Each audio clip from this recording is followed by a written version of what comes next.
Being a person as a transsexual or transvestite who identifies with or expresses a gender identity that differs from the one which corresponds with the person's sex at birth. With this definition in mind, a transgender person in any country is not obligated to take the steps to changing their gender on legal documents.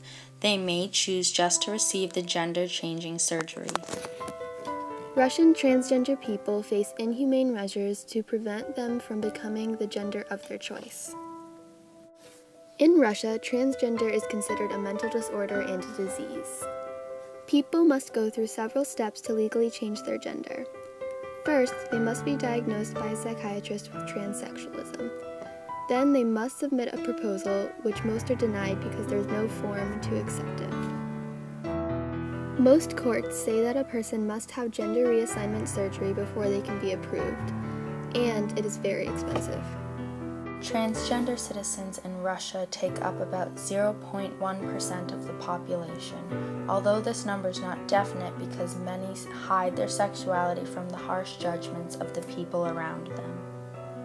Transgender people have felt increasingly persecuted by the government in recent years. In late 2014, transgender citizens were banned from driving because of a new law set in place.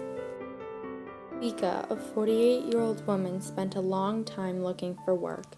In some of her most desperate days, she even resorted to selling her body, an experience that she describes as so shameful and terrifying that she cried the entire night before she did it.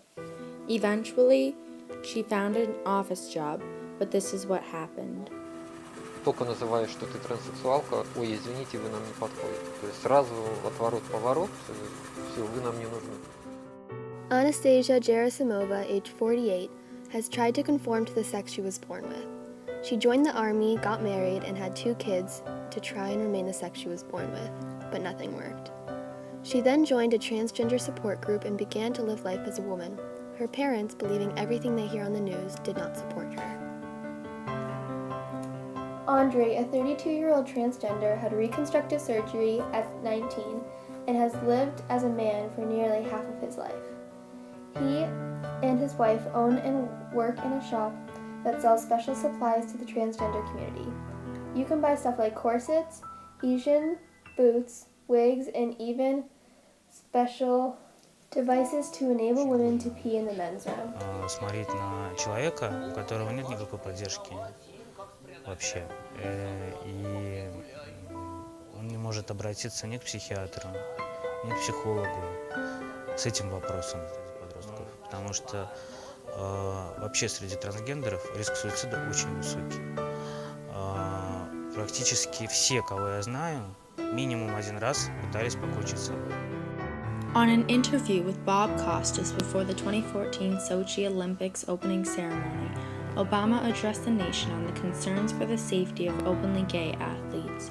He stated that there would be no boycott necessary for the athletes, but addressed Russia, saying, "We do not abide by discrimination in any forms, including discrimination on the basis of sexual orientation." Bryn Tanhill, a trans woman and director of advocacy, concluded a speech on Transgender Remembrance Day with, "We owe it to the dead and the living who fight on against indifference, cruelty, hatred, and dehumanization of trans people. This is not just a call to action for trans people. I'm speaking to everyone who calls themselves a trans ally and everyone who is friends, family of, or loves a trans person. Being transgender isn't what's killing us. It is the culture we live in. This is a call of action to everyone, every person, to love everyone and love yourself."